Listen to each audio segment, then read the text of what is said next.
Al comienzo de esta porción de la parashá de Barim, cuando la Torá dice: estas son las palabras de reproche que transmitió Moshe a todo Israel en la margen oriental del Jardín, explican lo siguiente.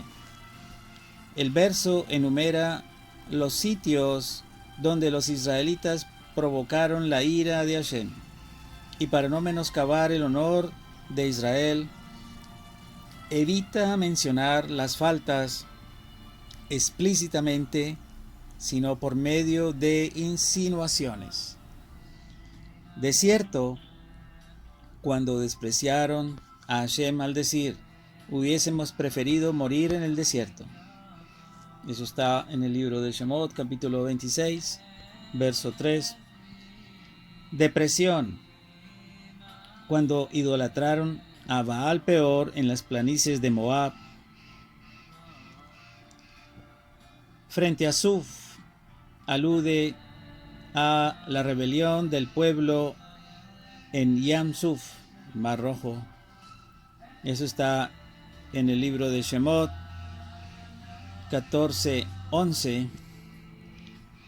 Parán, alude a la rebelión en Parán en el tema de los espías. Labán, literalmente significa blanco, cuando subestimaron el maná diciendo que era un mero producto blanco e inconsistente.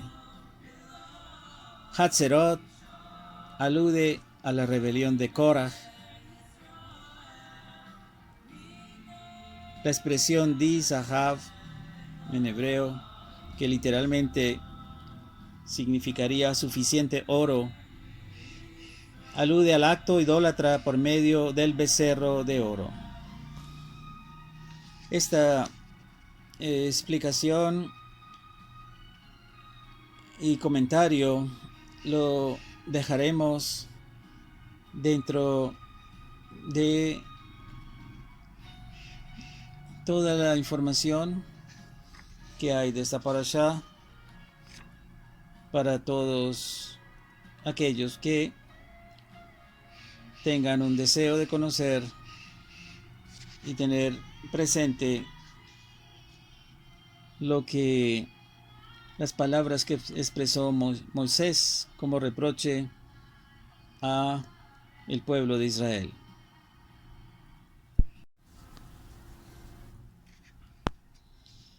Continúa hablando Moisés y dice: pero ¿cómo puedo sobrellevar yo solo los pleitos de ustedes, la incredulidad hacia sus jueces y sus rencillas?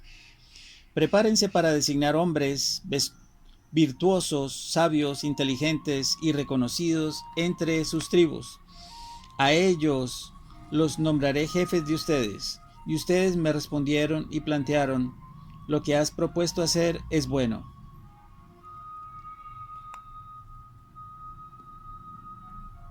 Comentan: ¿cómo me defraudaron?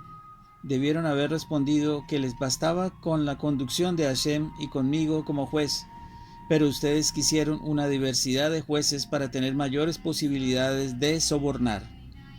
Continúa hablando ahora Moisés: así fue que tomé los jefes de sus tribus, hombres virtuosos, sabios y reconocidos, y los puse como líderes, jefes de 1000, o sea, un jefe cada 1000 personas, jefes de 100, o sea, uno cada 100, jefes de 50, jefes de 10, y también designé policías para sus tribus.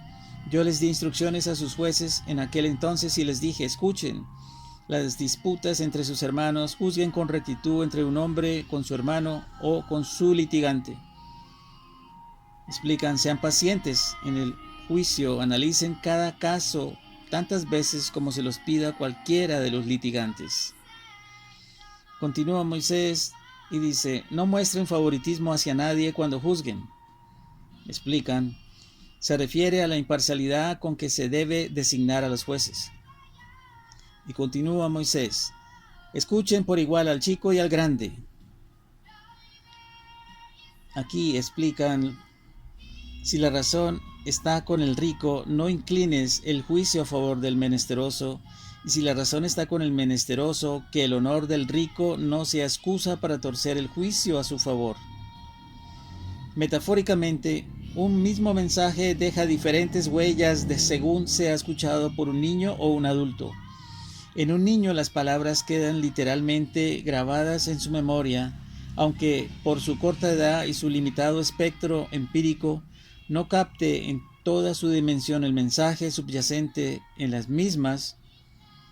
Un adulto, en cambio, tiene la posibilidad de cotejar la información adquirida con aquella registrada en su base de datos virtual y de ese modo obtener referencias y conclusiones para extraer un mensaje concreto de la nueva información incorporada.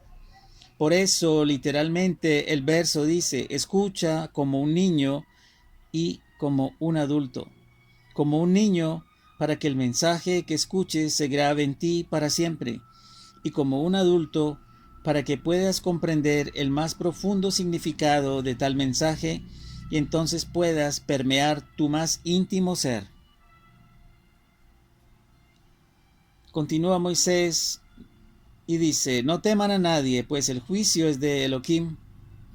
Y explican aquí: si han de juzgar en forma incorrecta, entonces el juicio es contra Elohim, pues lo estarían forzando a reparar la injusticia. Continúa Moisés y dice: la causa que sea demasiado difícil para ustedes, preséntenmela a mí y yo la escucharé. Les ordené a ustedes en aquel tiempo todo lo que debían hacer. Explican aquí alusión a las 10 diferencias entre juicios civiles y juicios penales en los que esté involucrada la pena capital. Hay más explicaciones y una aquí de Rashi. Rashi explica que la incredulidad literalmente es una carga referida por Moisés. Eran los herejes e incrédulos dentro del pueblo de Israel la más pesada carga para sobrellevar la apostasía. El corazón de un judío que cree en Hashem está en paz, mientras que el escéptico constantemente debe lidiar con sus cuestionamientos. Explican también: Moshe halló hombres sabios y reconocidos, aunque no hombres inteligentes, como lo requiere el verso que leímos. La diferencia entre un sabio y un inteligente es que el sabio depende de sus propios esquemas, en cambio el inteligente tiene la capacidad de trascenderlos. Otra explicación enseña a los maestros de la sabiduría interior de la Torá: un sabio no es meramente quien acumula conocimientos, sino el que es capaz de ver una virtud en su prójimo e incorporarla a su ser. Otra explicación: en aquel entonces, el instante en que Moisés designó a los jueces marcó un antes y un después en la vida de aquellos, pues Moisés les advirtió que a partir del instante de su designación estaban entregados por completo a la función pública y por consiguiente no debían rechazar los casos que se les presentaran. Asimismo, Moisés instó a los jueces a que considerasen su designación una obligación más que honor. Cuando Moisés dijo: escuchen por igual al chico y al grande, explican: los casos de menor cuantía, incluso los de cifras ínfimas, sean tan preciados para ustedes, señores jueces, como los de mayor envergadura. Otra explicación: escuchen por igual al chico y al grande. Uno podría pensar que torcer el juicio para beneficiar al indigente o para preservar la dignidad del rico es juzgar con rectitud, pero no es así. Ahora explican literalmente: la causa que sea demasiado dificultosa para ustedes, literalmente de ustedes, preséntenmela a mí y yo la escucharé, les dijo Moisés. Explican: debes saber, dijo Nachmanides a su hijo, que siempre que uno puede derivar placer de algo, estará dispuesto a recorrer distancias inimaginables al solo efecto de hallarlo permitido incluso si se tratase de algo netamente prohibido. Mi consejo para cuando te encuentres en una encrucijada semejante es que quites de la ecuación el elemento de tu beneficio personal y solo entonces evalúes ambas alternativas, y sin duda Hashem iluminará tu camino. Y un gran sabio dijo: si encuentras dificultad en determinar si algo tiene el estatus de mitzvah, que significa mandato, o no, debes saber que la dificultad proviene de ustedes, de ti.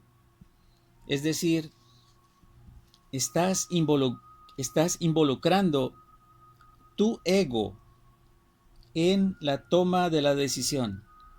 Quita pues el factor de tu interés personal, despójate de toda consideración secundaria y reformula el cuestionamiento teniendo solo al cielo como objetivo. Y Hashem te concederá sabiduría para orar de la manera acertada.